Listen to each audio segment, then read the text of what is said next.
तकरीरों में हमेशा निज़ाम स्टेट के कारनामों को दोहराया करते थे, मुसलमानों के कारनामों को दोहराया करते थे। किसी में दम नहीं था कि निज़ाम के बारे में कोई बात करे। यकीनन आसिफ जाही दौर के जो सेवंत बादशाह थे, उन्होंने बड़े बड़े कारनामे अंजाम दिए। आज जो भी तेलंगाना का डेवलपमेंट है, आंध्रा वालों ने एक कौड़ी बराबर डेवलपमेंट नहीं किया। उन्होंने बड़े बड़े बिल्डिंगा बनाए। ये हाईटेक सिटी किसका था, महादेवपुर किसका था, जोबली हिल किसका था? 99% ये जायदादें मुसलमानों के थे। तमाम जायदादों पर माफिया डांस आकर रायलसीमा से कब्जा करते हुए मुसलमानों को जायदादों से महरूम करें। मुसलमान बड़ी बड़ी हवेलियों के मालिक थे, बड़ी बड़ी जायदादों के मालिक थे। आज मुसलमानों का क्या हाल है आप जान सकते हैं। कोई शोबा ऐसा नहीं छूटा जिसमें आंध्रा वालों ने हमारे साथ इंसाफ किया। उनका एक ही मकसद था कि हमारी दौलत कमाना, और ख़ास तौर से मुसलमानों की दौलत को बहुत बेतहाशा लुटा गया। चूंकि मुझे रेवेन्यू मिनिस्ट्री दी गई है, आज मैं देख रहा हूँ जो आदमी के पास 4-4 हज़ार एकड़ थी, उसे रहने के लिए एक 10 गज की झोपड़ी नसीब नहीं है। बहुत बड़ी नाइंसाफ़ी हुई हमारे साथ। अल्लाह का शुक्र हुआ कि तेलंगाना मिला, क्योंकि मैं एक ही बात पूछना चाहता हूँ, आपके घर में आपकी हुकूमत चलना चाहिए या दूसरी की हुकूमत चलना चाहिए? आज हमारी स्टेट में आज तक जो नाइंसाफ़ी हुई वो आंध्रा वालों की रूलिंग की वजह से नाइंसाफ़ी हुई। हम में निफाक डाला गया, हिंदू मुस्लिम के फिसादात हुए। आज क्यों नहीं होता फिसाद? आप जानते हैं 10 बार ऐलान किया गया तेलंगाना बनेगा तो फिसादात हो गए। आप जानते हैं तेलंगाना बनने के साथ रमज़ान की ईद आई, बड़ी धूमधाम से मनाई गई, और रमज़ान में पहली मरतबा हुकूमत की जानिब से तेलंगाना के तमाम मस्जिदों को जो है एक हदिया भिजाया गया KCR की जानिब से। कभी इससे पहले ऐसा कभी नहीं हुआ था। उसी रमज़ान में बोनाल की ईद आई, बड़ी धूमधाम से मिलजुल कर हिंदू मुस्लिम भाई मनाए हैं। उसके बाद राखी पूर्णिमा आया, ख़ास तौर से गणेश की ईद आई। आप लोग यहाँ फिक्रमंद रहते थे कि हैदराबाद में क्या हो रहा है, हम किस तरह अपने बच्चों की, अपने ख़ानदान की हिफाजत करें, जबकि हम दूसरे मुल्क में रहते हैं। जब भी गणेश आते थे तो लोग कतारों की शक्ल में दुकानों में ठहर कर अनाज खरीदा करते थे, ताकि कल बंद कर्फ्यू होने वाला है, परसों कर्फ्यू होने वाला है। मगर तेलंगाना बनने के बाद वही तहरीक, वही दौर जो निज़ाम स्टेट का था, वही दौर हम लौटा कर लाना चाहते हैं। वही दौर में गंगा जमुना तहजीब को तरफ फ़रोग़ देना चाहते हैं, और मुसलमानों को जो उनका खोया हुआ मुकाम है फिर से लौटाना चाहते हैं। आज हम मुसलमानों को जो दे रहे हैं वो कोई बड़ी बात नहीं है, यकीनन उनका हक़ है, वो इस वतन के वासी है।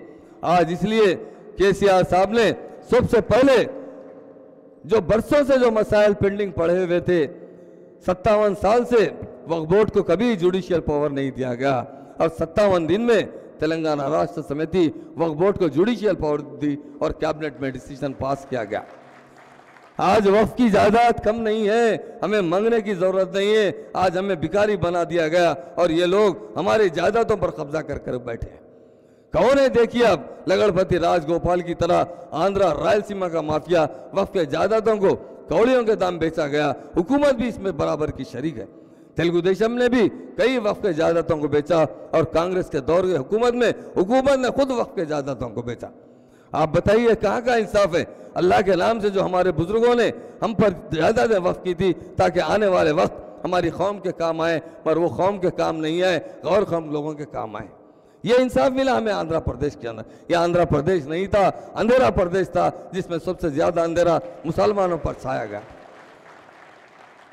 डेफिनेट तेलंगाना राष्ट्र समिति दूसरी कौमों की तरह मुसलमान को भी तरक्की याफ्ता कौम देखना चाहती है। KCR साहब एक नहीं 1000 बार कहे, मुझे सुनहरी तेलंगाना चाहिए, मुझे नूरानी तेलंगाना चाहिए, मुझे हर शहरी के चेहरे पर नूर आ जाए, ऐसा मुझे तेलंगाना चाहिए। उसका मुस्कुराता चेहरा मैं देखना चाहता हूँ। इसलिए TRS पार्टी तेलंगाना के जो चीफ मिनिस्टर है, जो वायदे किए हैं तेलंगाना की तहरीक के अंदर, वो यकीनन पूरे करेंगे। आज हम चाहते हैं कि मुसलमान दूसरी कौमों की तरह सीना तान कर ठहरे और तरक्की याफ्ता कौम बने। एक हमारे साथ क्यों नाइंसाफी है? इसलिए कभी भी मुसलमानों को कभी बजट का पूरा हिस्सा दिया नहीं गया।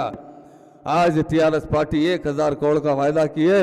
मैं आपको बता दूंगा, मार्च से पहले तक हम 1000 करोड़ जरूर सैंक्शन करेंगे। आज हमारे गरीब बहनों का क्या हाल है? पुराने शहर का सर्वे किया गया, और ख़ास तौर से पुराने शहर को बहुत नज़रअंदाज किया गया कांग्रेस के दौरे हुकूमत में। आज 40,000 से ज़्यादा हमारी बहनों की उम्र 40 साल हो चुकी है, मगर उनकी शादी नहीं हुई। यकीनन मुझे जहेज़ के बारे में तवज्जो दिलाई गई, यकीनन ये हमारे लिए बदनुमा दाग है। TRS पार्टी चाहती है हर साल 40,000 लड़कियों की शादी करें और हर लड़की के में 51,000 रुपए हुकूमत की जानिब से दिए जाएंगे। इस साबिक़ा में मैं आने से पहले किसी ने तनकीद किया, महमूद अली ने हज को जा रहे हैं और झूठ बोलकर जा रहे हैं, 40,000 शादियां करते। अल्लाह का कान काबे का खिलाफ पकड़ कर मैं अल्लाह से यह जरूर अपील किया, ऐ अल्लाह ताला मुझे वो ताकत बख्श जो मैं अदा कर कर आया वो मुझसे पूरा करवा। मुसलमानों से जो वायदे किए गए, सारी कौम से जो वायदे किए गए, ऐ अल्लाह ताला ऐसी ताकत बख्श कि वो तमाम के तमाम हमारे वायदे पूरे हो। साबिक़ा दौर में कांग्रेस हुकूमत 1 साल के अंदर 365 शादी किए हैं।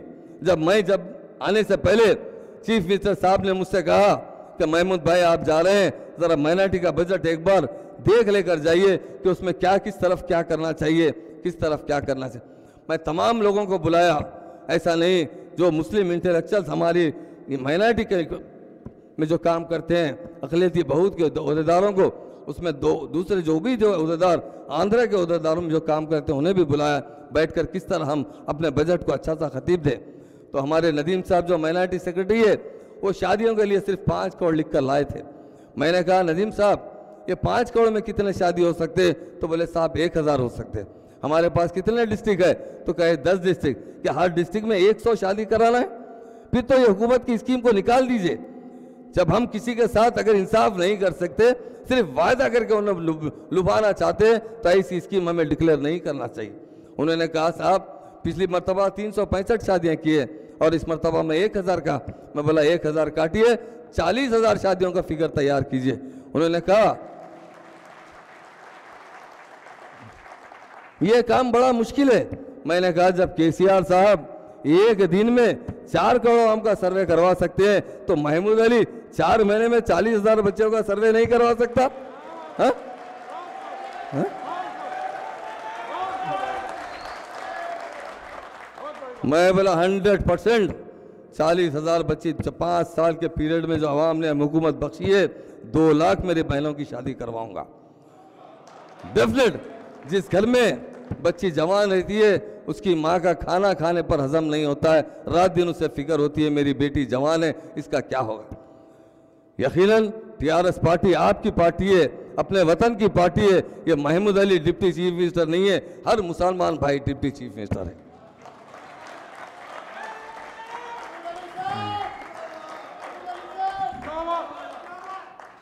जो हमारी स्कीम हम डिक्लेयर कर रहे हैं, बच्चों की फीस रीइंबर्समेंट 1,000 बजट काफ़ी अच्छा बजट है। हमें लास्ट टाइम 365 करोड़ या 400 को सिर्फ टोटल बजट 380 करोड़ रिलीज किया गया। इस मरतबा हम मैक्सिमम जितने मुस्लिम बच्चे स्कूल जाते हैं उनकी फ़ीस रीइंबर्समेंट करेंगे तो हमें 350 करोड़ से ज़्यादा नहीं होंगे। और हम 40,000 शादी करेंगे तो 205 करोड़ से ज़्यादा नहीं होंगे। 205 करोड़ और 350 करोड़ आपके सिर्फ अभी तो 550 करोड़ में अभी 450 करोड़ बचे हैं हमारे पास। डेफिनेट हम उससे लोन देंगे। मैं तो खुद ऐलान किया हम शादी में 51,000 देते हुए उस गरीब लड़के की शादी पर अगर वो हुनरमंद है, टेक्निकल एजुकेशन से वाबस्ता है, तो उसे सब्सिडी 1 लाख लोन इजाफा और दिया जाएगा ताकि वो 1.5 लाख लेकर अपनी अच्छी ज़िंदगी गुजारे और 50,000 रुपये वापस करे। हम चाहते हैं कि मुसलमानों का मुस्तकबिल रोशन हो, ना कि उन्हें ड्राफ्ट की शक्ल में दे, वो भूखे और प्यासे उसी तरह रहे जिस तरह साबिक़ा में थे। टीआरएस पार्टी बहुत अच्छे प्लान रखती है और टेक्निकल एजुकेशन पर हम ज़्यादा तवज्जो दे रहे हैं। मेरे पास बहुत से बहनें आते हैं, अपने साथ बेटे को लेकर आते हैं और कहते हैं कि साहब मेरे बेटे को नौकरी चाहिए। मैं कहता हूँ अम्मा आपका बेटा कहाँ तक पढ़ा है? तो बोलते हैं बेटा 6th क्लास 7th क्लास में छोड़ दिया है। आज भी बदनसीबी है, मुसलमान अभी 35% 40% स्कूल की शक्ल नहीं देखे हैं और 40% 35% बच्चे 5th 6th 7th में ड्रॉप आउट हो जाते हैं। 20-25% लोग आला तालीम तक जाते हैं और 5-10% लोग तो आला तालीम हासिल करते हैं। हम आज भी हिंदुस्तान आज़ाद होके 68 साल के बाद भी आज हम वही बैकवर्ड हो चुके हैं और बहुत ज़्यादा बैकवर्ड हो चुके हैं। इसलिए हर हमारे मुस्लिम बच्चे के हाथ में कलम होना चाहिए, ना कि हम कोई चीज़ होना चाहिए। जब तक हम तालीम हासिल नहीं करेंगे दुनिया में कोई मुकाम हासिल नहीं करेंगे। हम कई एक यूनिवर्सिटी हर डिस्ट्रिक्ट में दो दो चार चार यूनिवर्सिटी कायम करेंगे, और चाहे यूनिवर्सिटी के वाइस चांसलर हो, पब्लिक सर्विस कमीशन का मेंबर हो या एक अटेंडर हो, हर जगह 12% के हिसाब से मुलाजिमतें देंगे, ना कि सिर्फ लो लेवल पर नहीं। आज तक मुसलमानों को जो भी मुलाजिमतें मिले हैं वो चपरासियों के मिले हैं, अटेंडरों के मिले हैं, ड्राइवरों के मिले हैं। क्या हमारे किस्मत यही लिखी है? डेफिनेट हमारे भी वाइस चांसलर होना चाहिए, हमारे भी लोग पब्लिक सर्विस कमीशन के मेंबर होना चाहिए, हमारे लोग भी आला से आला ओहदों पर होना चाहिए। ये तेलंगाना राष्ट्र समिति का एजेंडा है कि तमाम कौमों के साथ मुसलमानों को बहुत इंसाफ दिया जाए। उसी तरह मुसलमानों को 12% वक्फ बोर्ड जुडिशियल पावर 1000 करोड़ के अलावा मुस्लिम बुजुर्ग हजरात के लिए 1000 रुपये का पेंशन देने का ऐलान किया गया है, क्योंकि हमारे बड़े बुजुर्गों के पास साबिक़ मकाम हुकूमत 200 रुपये पेंशन देती थी, वो भी पेंशन ऑफिस जाने आने में उसके 100-150 रुपये खर्च होते थे। और टीआरएस पार्टी इसीलिए इस सर्वे में पूछा गया कि आपके पास अकाउंट नंबर है या नहीं है, हम हुकूमत अकाउंट खुलवा कर उसके अकाउंट में पैसे डाला जाएगा।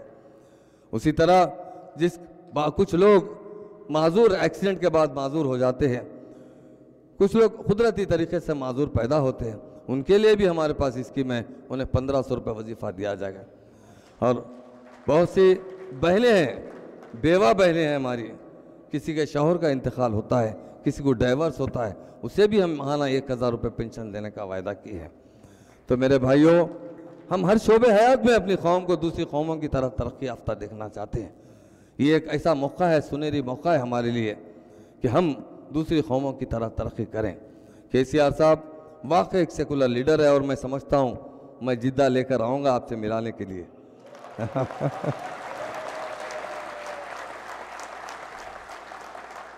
क्योंकि हमारे बहुत से भाइयों के मसाइल के साथ साथ NRI के मसाइल भी बहुत अहम है हमारे लिए।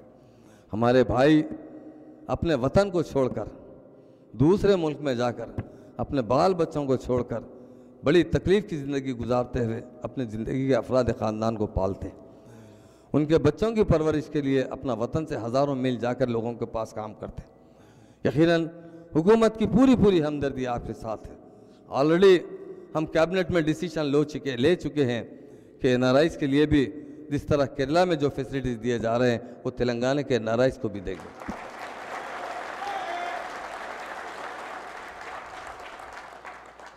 बहुत से NRIs, जिस तरह मुझे बहुत से मुकर्रिरीन ने बताया, यकीनन हमें भी दुख है। लोग वतन छोड़ने के बाद बहुत से मुश्किलात में यहाँ मुब्तला हो रहे हैं। पहले तो वीज़े ख़रीदते वक्त बहुत से लोग परेशान होते हैं। मेरे पास रोज़ कई लोग आते हैं, अम्मा को वालदा को साथ लाते हैं, बाबा मेरे बेटे के वीज़े लेकर पैसे लेके भाग गया।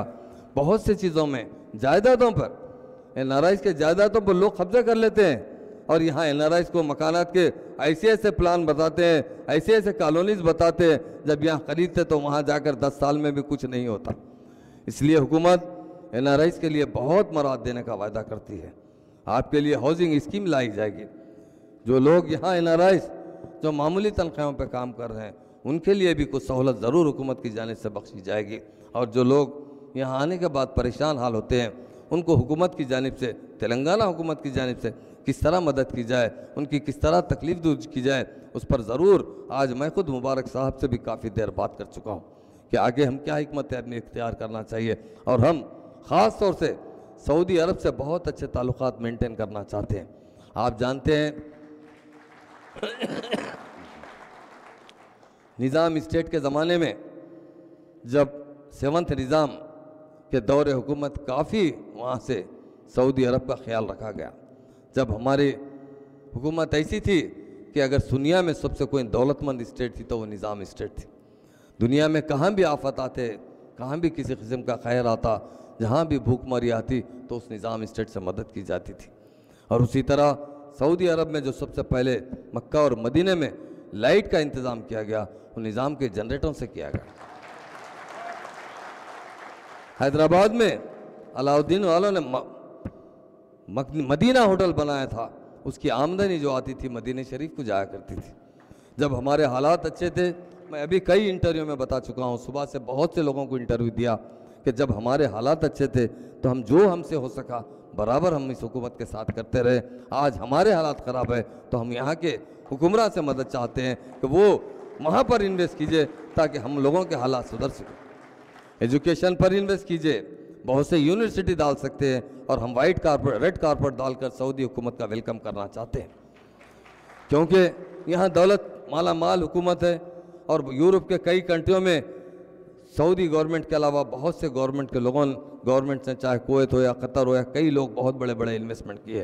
तो हम ये चाहते हैं, उनसे अदबन गुजारिश करते हैं, मीडिया के भाइयों से भी अदबन गुजारिश करते हैं, सऊदी हुक्मरानों से अपील कीजिए वो आप तेलंगाना स्टेट ये वही स्टेट है जो साबिक़ा में निज़ाम स्टेट थी, उस स्टेट में हम आपका वेलकम करते हैं। आइए आप और मिलकर हम आपको हर चीज़ की सहूलत मुहैया करेंगे सिंगल विंडो सिस्टम से। और नाराज़ भाइयों से भी मैं अपील करता हूँ, आप आइए, अगर कोई इन्वेस्टमेंट करना चाहते हैं, तेलंगाना के अंदर इंडस्ट्रीज़ लगाना चाहते हैं तो हम आपका वेलकम करते हैं और आपको कोई किस्म की तकलीफ़ नहीं होगी।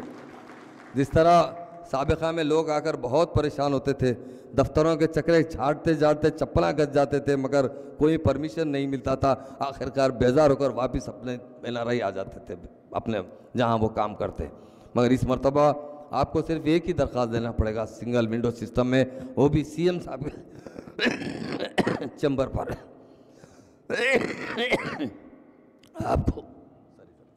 आपको हर किस्म का लाइसेंस, जिस किस्म का लाइसेंस चाहिए ज़मीन प्रोवाइड करेंगे और हुकूमत से हर किस्म किया। मेरे एक भाई ने कहा यकीनन इलेक्ट्रिसिटी का हमारे पास शार्टेज है, बहुत कम है हमारे पास इलेक्ट्रिसिटी, आज कम है, मगर एक साल में हमें 20% हम उसमें बराबर बढ़ाई ला लेंगे, क्योंकि 14 साल में आंध्रा वालों ने, हमारे दिल को मालूम है हमारे दिल में कितने का ज़ख्म है। इन लोगों ने आपसे बड़ी मीठी बात करते थे, नवाब गारू साहब गारू कहते थे, मगर इस स्टेट में बहुत उन्होंने नुकसान पहुँचाया और आज भी उस कोशिश में लगे हैं कि इस स्टेट को किसी तरह डैमेज किया जाए। मगर करंट के जितने 14 साल में पावर प्लांट आए हैं, पूरे के पूरे पावर प्लांट आंध्रा में कायम किए गए, तेलंगाना में एक भी पावर प्लांट कायम नहीं किया। इस वजह से आंध्रा अलग होने के बाद हमारे पास करंट का शार्टेज हो रहा है। वो करंट हम बहुत जल्द काबू पाने की कोशिश कर रहे हैं और 3 साल के अंदर सरप्लस पर करंट होगा और 24 घंटे तमाम इंडस्ट्रीज़ को 1 साल के अंदर करंट देंगे और एग्रीकल्चर करने वालों को भी 24 घंटे करंट मुहैया करने का बहुत बड़ा हम बेड़ा उठा चुके हैं। हम ये स्टेट को यकीनन डेवलप स्टेट बनाना चाहते हैं। मैं आपसे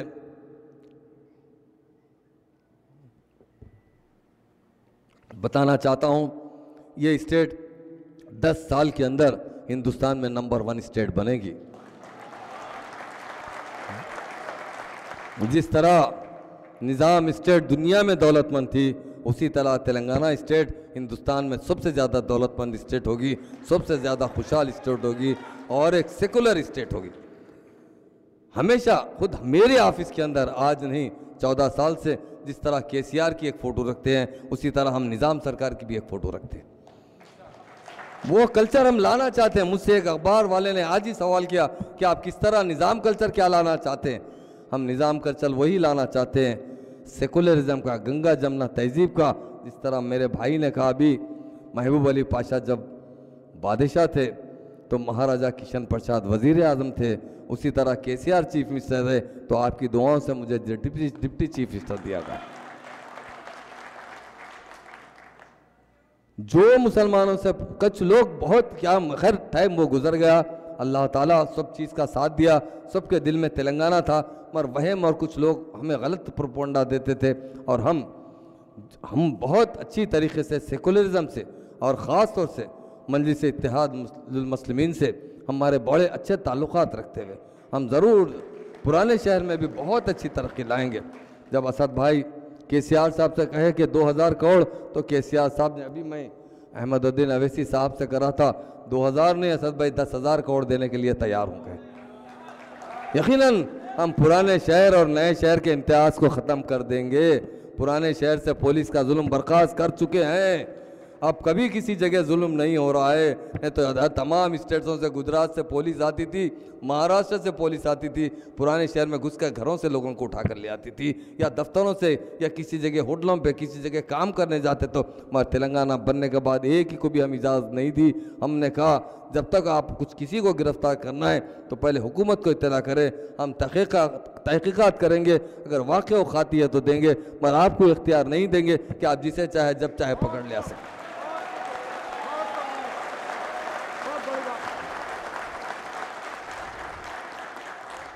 हमारा एक ही मकसद है ज़िंदगी का कि हम अपनी कौम को भी दूसरी कौमों की तरह तरक्की याफ्ता देखें। हम नहीं चाहते कि हम ये झगड़ों में हम नहीं जाना चाहिए। हमारे नौजवानों के हाथ में हम कलम सौंपना चाहते हैं, उनके हाथ में ना हमें चाकू की ज़रूरत है ना लाठी की ज़रूरत है। दुनिया किधर से किधर तरक्की कर रही है, आप लोग NRI आप अच्छी तरह जानते हैं। जब तक हम तालीम हासिल नहीं करेंगे, हमारे ज़वाल के वजूहात क्या है। एक ज़माना पहले सारी दुनिया में हमारी हुक्मरान थी और आज हम दलित से भी अब तक बदतर हो चुके हैं। इसके वजूहात क्या है? हम तालीम और ज़बान से महरूम हो चुके हैं। इसमें बहुत से लोगों की गलती है। मैं तो ऐसा है बेबाकी से बात करता हूँ, मुझे कभी किसी से डरने की बात नहीं है, क्योंकि मैं अपनी ज़िंदगी में आज तक हलाल की रोज़ी खाया हूँ। मुझे हुकूमत से या किसी से कोई किस्म का ऐसा कभी कोई ऐसी ज़रूरत नहीं पड़ेगी जिससे मुझे दब के बात करना है। डेफिनेट हमारी ज़वाल की यही असबाब है, ज़माने के साथ हम में तब्दीली नहीं आई, हम तालीम के तरफ ज़्यादा तवज्जो नहीं दिए। हमारी दौलत आई तो मुसलमान इसराफ पर खर्चा करें। इसके कौन जिम्मेदार है? हम सब जिम्मेदार हैं। आज सही बात है, बड़े बड़े शादियां करते हैं, आपके घर के बाजू की बच्ची बैठी हुई है, बच्चा स्कूल जाता है नहीं जाता है, कोई मुसलमान पूछता है, देखता है? हमारे बच्चों के अलावा हमारी गली के बच्चे पढ़ते हैं नहीं पढ़ते हैं, देखते हैं कोई? मगर इसराफ करने पर हम कभी पीछे नहीं हटते। बड़ी बड़ी शादियां करते हैं लाखों रुपए की, मगर हमारी कौन सी बहन बैठी हुई है हम कभी गौर नहीं करते, कौन सा बच्चा स्कूल जा रहा है नहीं करते। आज अंग्रेज दुनिया में तरक्की कर रहे हैं तो उसकी वजूहत क्या है?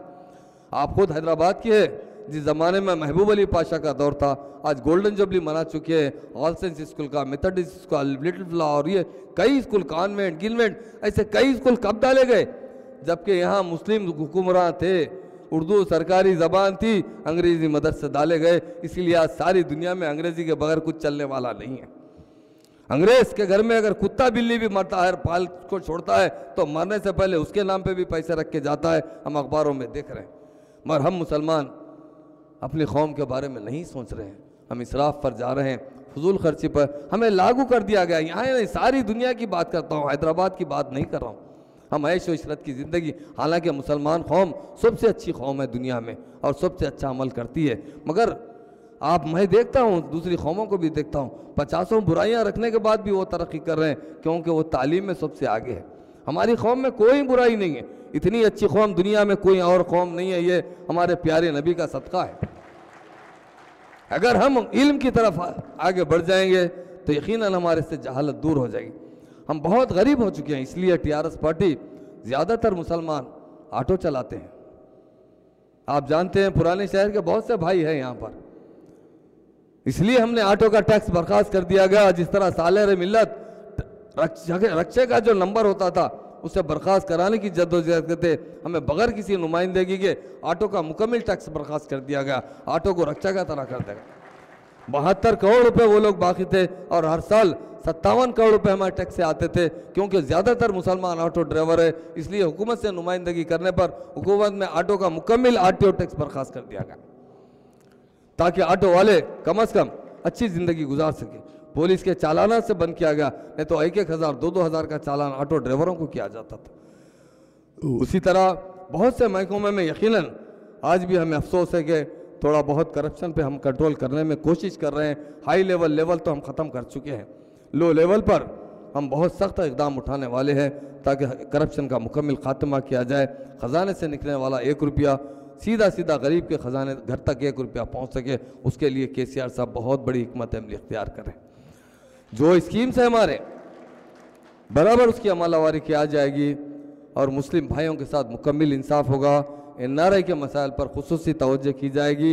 2 महीने के बाद मैं खुद फिर पलट कर आने वाला हूँ ताकि उस वक्त जब आऊँगा तो मैं IAS ऑफिसरों के साथ आऊँगा, उससे पहले केरला का दौरा कर आऊँगा, क्योंकि कैबिनेट का जो डिसीजन लिया गया, केरला के में जिस तरह मुसलमानों को NRIs को जिस तरह सहूलत दी जाती है, उसी तरह हमारे तेलंगाना के NRIs को भी सहूलत देने का कैबिनेट का डिसीजन हम ले चुके हैं। उसको अमल आवरी के लिए आप लोगों से भी एक इजलास रखा जाएगा मुशावरती, उसमें आपके क्या क्या मसाइल है। मेरे भाइयों ने कहा पेंशन के लिए स्कीम बनाना पड़ेगा, जब तक आप सर्विस करते रहेंगे कुछ रकम उसमें डालना पड़ेगा, उसके बाद पेंशन हो सकता है। हाउसिंग स्कीम ज़रूर उसको इम्प्लीमेंट कर सकते हैं हम, चूँकि अल्लाह का शुक्र है, आप लोगों की दुआ है, अल्लाह ताला इस खादिम को आपके रेवेन्यू मिनिस्टर बनाए हैं। हिंदुस्तान की आज़ादी के बाद आज तक किसी भी मुसलमान को रेवेन्यू मिनिस्टर नहीं बनाया गया, पहली मर्तबा एक मुसलमान को रेवेन्यू मिनिस्टर बनाना, ये भी वाकई एक बड़ी अहमियत की बात है। इससे होगा ये, मैं आपको बता दूंगा, वक्फ बोर्ड को इतना फ़ायदा पहुंचेगा रेवेन्यू मिनिस्ट्री से कि वक्फ बोर्ड महकमा, आज मैं आने से पहले वक्फ बोर्ड के बारे में फ़ाइल मंगवाया कि इसकी आमदनी क्या है, अखराजात क्या है, ज़रा मुझे बता दीजिए ताकि आगे हम क्या करना चाहिए। तो बताया गया कि 11 करोड़ का सालाना ख़र्चा है और 10-11 करोड़ मुश्किल से हासिल होते हैं, वो भी दरगाहों के हर्रात से हासिल होते हैं, ना कि किरायों से हासिल होते हैं। वक्फ बोर्ड का डिपार्टमेंट को पैरालिसिस बना दिया गया। वक्फ बोर्ड का डिपार्टमेंट आज कुछ काम नहीं करता है। वक्फ बोर्ड के ज़मीनों को लोग अपनी ज़मीन क्या समझते हैं, गैरों की ज़मीन, बिल्कुल कब्रस्तानों को भी लोग नहीं बख्श रहे हैं। इसलिए हमने अपने मैनिफेस्टो में कब्रस्तानों के लिए जगह बाज़ाब्ता तरीके से अलाट करने की बात की है, और मेरे पास कई एक फ़ैल आए, कई डिस्ट्रिक्टों से, विलेजों से फ़ैल आ रहे हैं कि कब्रस्तानों की जगह अलाट की जाए। हर मंडल में, हर जगह, शहर हैदराबाद में एक हम ऐसे सोच रहे हैं, इंशाल्लाह हर जोन में, हैदराबाद के अतराफ 4 जोन पर 50-50 एकड़, 100-100 एकड़ ज़मीन कब्रस्तान के लिए अलाट की जाएगी, उसकी हिसारबंदी की जाएगी। वहाँ पर बाज़ाब्ता तरीके से लावारिस लाशें हों या गरीब लोगों के लाशें हों, उनके लिए वहाँ पर दफन करने का इंतज़ाम किया जाएगा। वहाँ एक मस्जिद बनाई जाएगी, गुस्ल बनाना बनाया जाएगा। किसी गरीब के घर में, छोटे घर में अपनी मैयत को धुला भी नहीं सकता, रोड पर लाना पड़ता है, तो एम्बुलेंस का इंतज़ाम कर कर वहाँ ले जाकर उसे नीला धुला कर दफन किया जाएगा। हुकूमत वक्फ बोर्ड के जानिब से पूरा इंतज़ाम किया जाएगा। शादियों की स्कीम भी, इससे पहले रुखा छपने के बाद शादी के लिए दरख्वास्त देना पड़ता था। मैंने कहा मेरा रेवेन्यू डिपार्टमेंट को मैं खुद करवाऊंगा इस शादियों का इंतज़ाम, ताकि एक RDO को दरख्वास्त देंगे, शादी से पहले ही हम बच्ची को शादी का कार्ड बना कर देंगे, शादी मुबारक कार्ड। वो कार्ड में उसके बाप की फ़ोटो, उसकी फ़ोटो होगी, ताकि उसका रिश्ता भी आसानी से हो जाए। निकाह के साथ ही निकाह लगाने पर इमीडिएट 51,000 रुपये रिलीज़ किए जाएंगे। इससे बहुत बड़ा असर होगा गरीब बच्चों की शादी पर। अगर उसके हाथ में कार्ड होगा तो रिश्ता लिखने में भी सहूलत होगी कि इसके शादी के बाद हमें 51,000 रुपये मिलेंगे। तो मेरे भाइयों, मैं आपका खादिम हूँ, मैं कोई लीडर नहीं हूँ, कोई आपके सामने कोई डिप्टी CM नहीं हूँ, आपका खिदमत गुजार हूँ। मेरी अगर चमड़ी भी मेरे कौम में काम आती है तो मैं देने से गुरेज नहीं करूँगा। मेरा मकसद देखिए, हुकूमत चलाना बहुत आसान है। मेरे हाथ के नीचे भी 17-18 IAS ऑफिसर काम करते हैं। मेरा एक ही मकसद है, हुकूमत चलते चलते मेरी कौम को भी डेवलपमेंट हासिल हो। 14 साल पहले, जैसा मौज़म भाई ने कहा, मैं भी जब TRS पार्टी शामिल किया, लोग कहते थे अरे महमूद भाई बिला वजह पैसे बर्बाद कर रहे हैं, बिला वजह एक सीधा साधा शरीफ आदमी जाके फंस गया उसके अंदर और गैर ज़रूरी उसके अंदर लगा हुआ है। मगर आज जब तेलुगु मौरिख लिखते हैं किताबें, तो उस किताब में लिखते हैं अगर महमूद अली अगर TRS में साथ ना होता, KCR के शाना बाशाना, तो मुसलमानों पे एक बदनुमा दाग आ जाता था कि वो तहरीक के साथ नहीं। उस ज़माने में तो कहते थे लोग महमूद भाई दीवाने आदमी है, भोले भाले, मुझे 1,000 नहीं, 1,000 आदमी मुझसे कहे अरे शरीफ आदमी का पॉलिटिक्स में क्या काम है। अरे वहाँ तो हम देखते थे। आपको मैं एक बात बता चल जाता हूँ, हैदराबाद में हमारे 3 मिनिस्टर है, एक नायनी नरसिम्हा रेड्डी साहब होम मिनिस्टर, एक पद्मा राव साहब एक्साइज मिनिस्टर, एक आपका खादिम। उससे पहले 2 मिनिस्टर थे हैदराबाद में, एक थे नागेंद्र साहब, एक थे मुकेश साहब। दोनों के पास 200 गुंडे पाल के रखे थे। हैदराबाद की जहाँ ज़मीन दिखती वो कब्जा करते थे, उनका रात दिन यही काम था। आज हमारे पास TRS के पास बाज़ाब्ता सेक्रेटरी से KCR साहब बहुत सख्ती से सब पर लगाम कसे हुए हैं कि हमारा मकसद है 14 साल 1200 लोगों की कुर्बानी इसके अंदर लगी है, उनका खून पसीना ज़ाय नहीं होना चाहिए। हमारा एक ही मकसद होना चाहिए, आवाम की खिदमत करना चाहिए। आज के जो कायदीन हैं आपके बीच में, रोज़ाना मुझसे खुद भी 500-700 आदमी रोज़ मिलते हैं। मैं रोज़ाना भी 17-18 घंटे काम करता हूँ। मेरी ड्यूटी है। मैं कभी भी ये नहीं समझता, मेरे भाई हजरात हैं, मेरी सिक्योरिटी वाले मुझे बार बार रोकते रहते हैं, साहब आप बीमार हो जाएंगे, इतना काम करें तो कैसा होता, हालांकि उनकी अल्टरनेट ड्यूटी रहती। मैं कहता हूँ हुकूमत मुझे 2 लाख रुपए तनख्वाह देती है, क्या वजह से देती है तनख्वाह? जिस तरह आप अपनी कंपनी में काम करते हैं, जो दयानतदारी से काम करता है, वो ड्यूटी पे काम करता है, तो उससे मालिक भी खुश होता है, उसके लोगों से काम भी नहीं करते। उसी तरह अगर मुझे जब 2 लाख तनख्वाह मिलती है तो मैं भी आपका खिदमत गुजार हूँ, अगर सही खिदमत करूँगा तो अल्लाह भी मुझसे राज़ी रहेगा।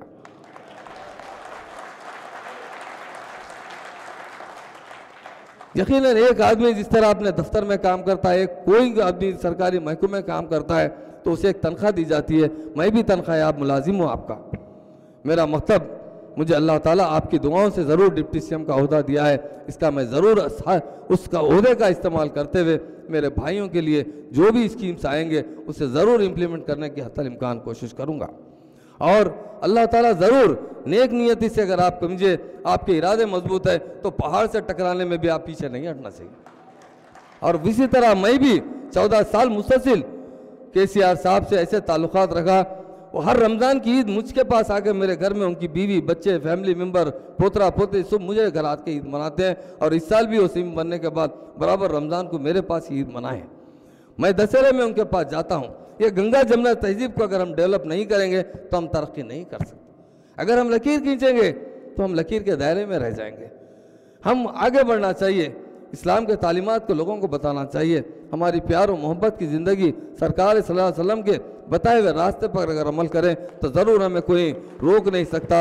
ये जो कौम साबिक़ा में दुनिया में हुक्मरान थी, मैं समझता हूँ अगर इस कौम के हाथ में कलम दे देंगे तो फिर से कौम दुनिया में एक बहुत बड़ा मुकाम बना सकती है। तो मेरे भाइयों, बहुत वक्त माफ़ी चाहता हूँ ले लिया हूँ, और काफ़ी मुक़र्रिरीन के आप तकरीर सुने, और बहुत से जो मसाइल हैं मैं वो पूरे मसाइल जानता हूँ, चूँकि मैं ग्राउंड लेवल से लीडर बनकर आया हूँ। लीडर तो नहीं हूँ, आपका खिदमत गुजार हूँ, मगर ग्राउंड लेवल में मैं बहुत काम किया हूँ।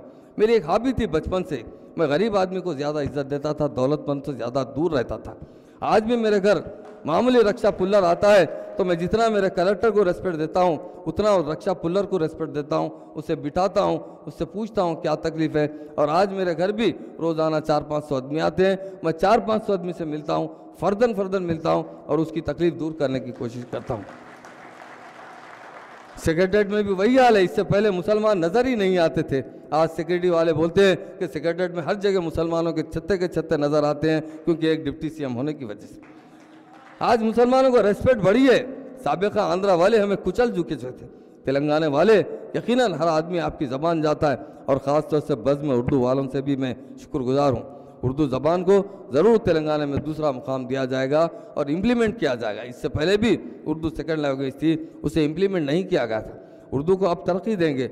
मैं खुद शुक्र साहब से बात कर रहा हूँ, किस तरह उर्दू स्कूल की हिफाजत की जाए। हम तो ये चाहते हैं उर्दू स्कूल में उर्दू नहीं, तमाम तेलंगाना के इंग्लिश मीडियम स्कूल में भी एक सब्जेक्ट उर्दू सब्जेक्ट रखा जाए, ताकि हमारे बच्चे जो इंग्लिश मीडियम में पढ़ते हैं उन्हें घर में पढ़ाने की ज़रूरत नहीं पड़े। चूँकि मेरा खुद बेटा लिटिल फ्लावर में स्कूल में पढ़ा है, तो मुझे बाज़ाब्ता घर में ट्यूशन को रखना पड़ा, कभी सीख सके कभी नहीं सीख सके। उस तरीके की उर्दू आज भी नहीं आती है, बात करना तो आता है, लिखने पढ़ने में अभी भी प्रॉब्लम है।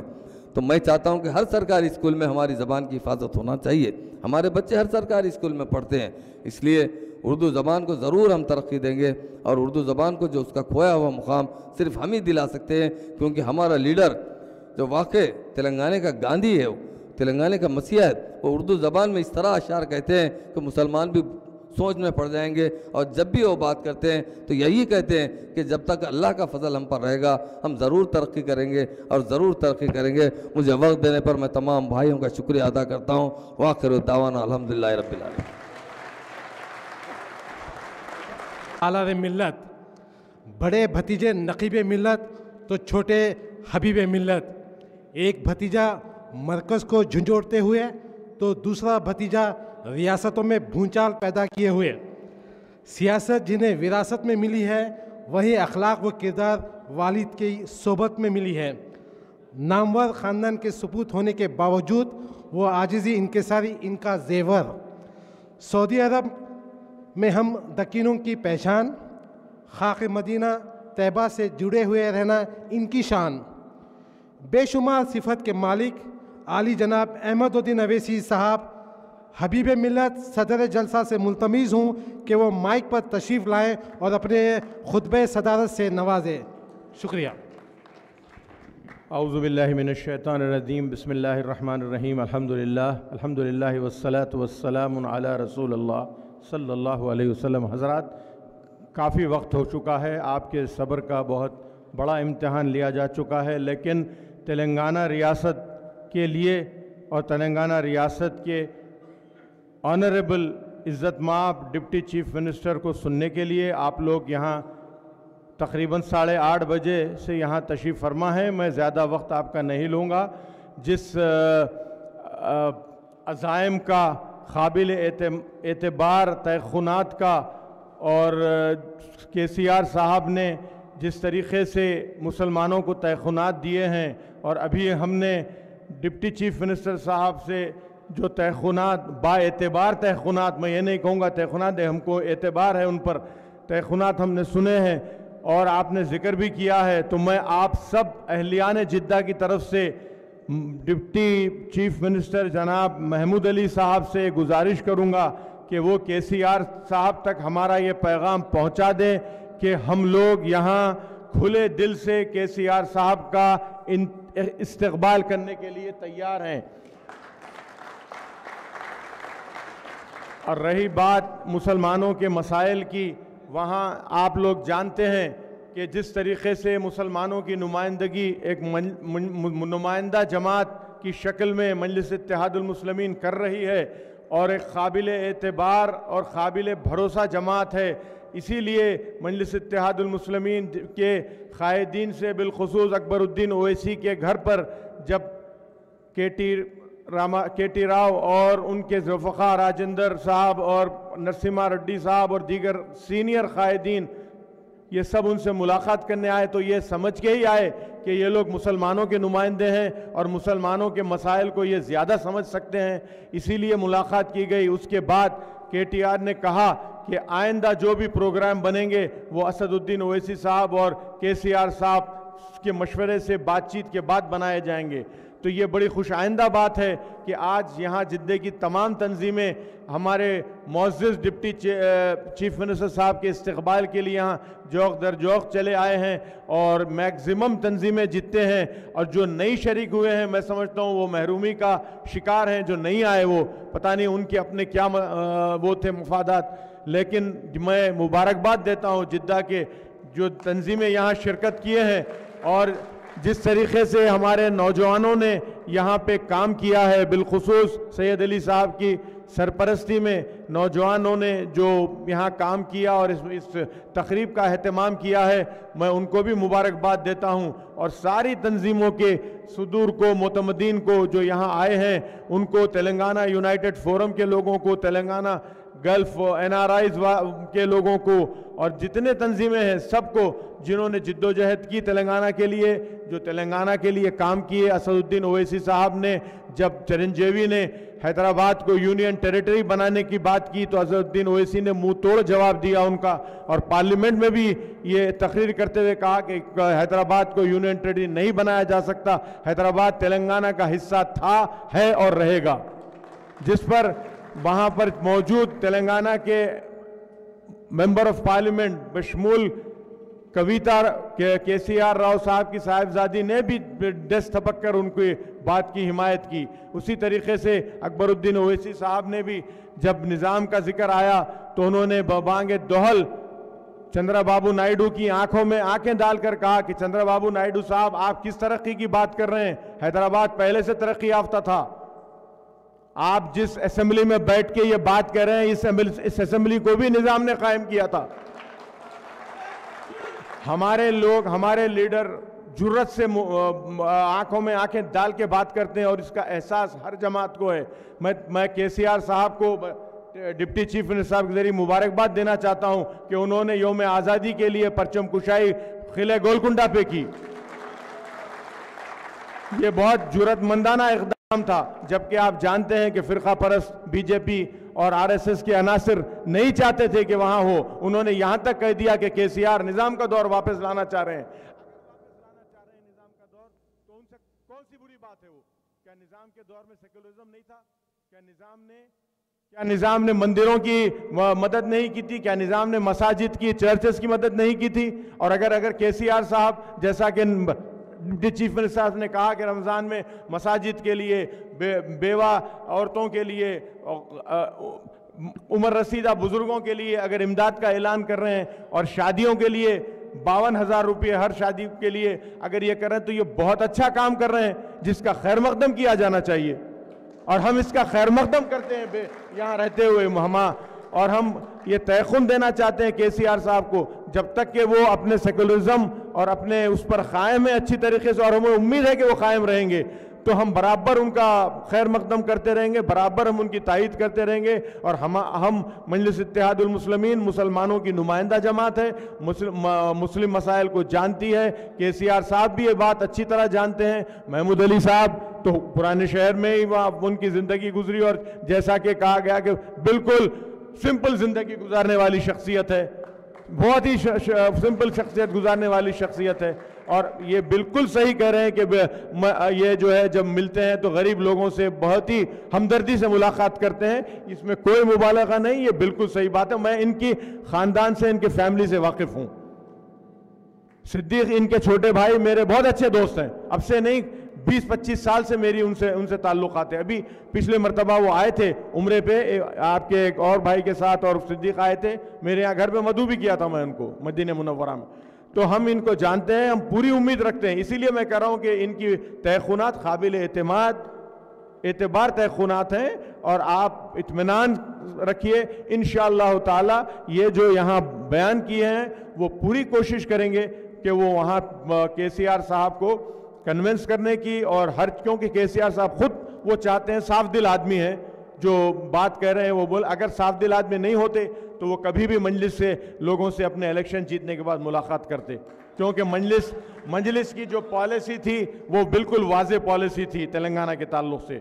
जब तेलंगाना बन गया, मजलिस ने कहा कि हैदराबाद तेलंगाना का हिस्सा रहेगा, तेलंगाना हैदराबाद के बगैर बेकार है, तेलंगाना में वो शुरू से कहते आ रहे थे असदुद्दीन ओवैसी साहब। उसी तरीके से आज हम, अल्लाह का फजल करम है कि TRS और मजलिस इत्तेहादुल मुस्लिमीन से इतने अच्छे ताल्लुकात कायम हैं, और इन ताल्लुकात को अच्छा करने, इस्तेवार करने में deputy chief minister Mahmood Ali साहब का रोल भी अपनी जगह कायम है, और जो हमेशा चाहते हैं कि मुत्तहद रहें मुसलमान और अपने जायज़ मुतालबात पेश करें। मैं आपका ज़्यादा वक्त लेना नहीं चाहता।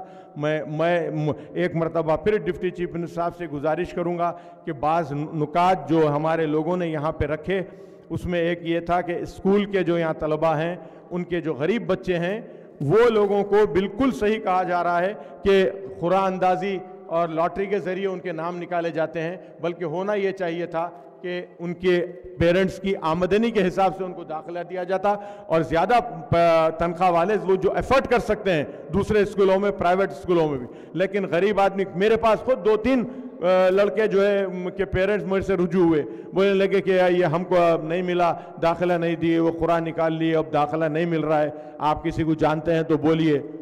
कोशिश किए, इससे पहले भी हमारे जो मेंबर थे यहाँ पे उस कमेटी के, जैसा कि हमारे हसन भाई अजीज साहब हैं और दूसरे मेंबर जो हमारे उस कमेटियों में थे, वो लोग हमेशा ये कोशिश करते रहे कि किसी तरीके से भी मुसलमान लड़कों को जो गरीब घरानों से, उनको दाखिलों के लिए आसानियाँ पैदा की जाएं।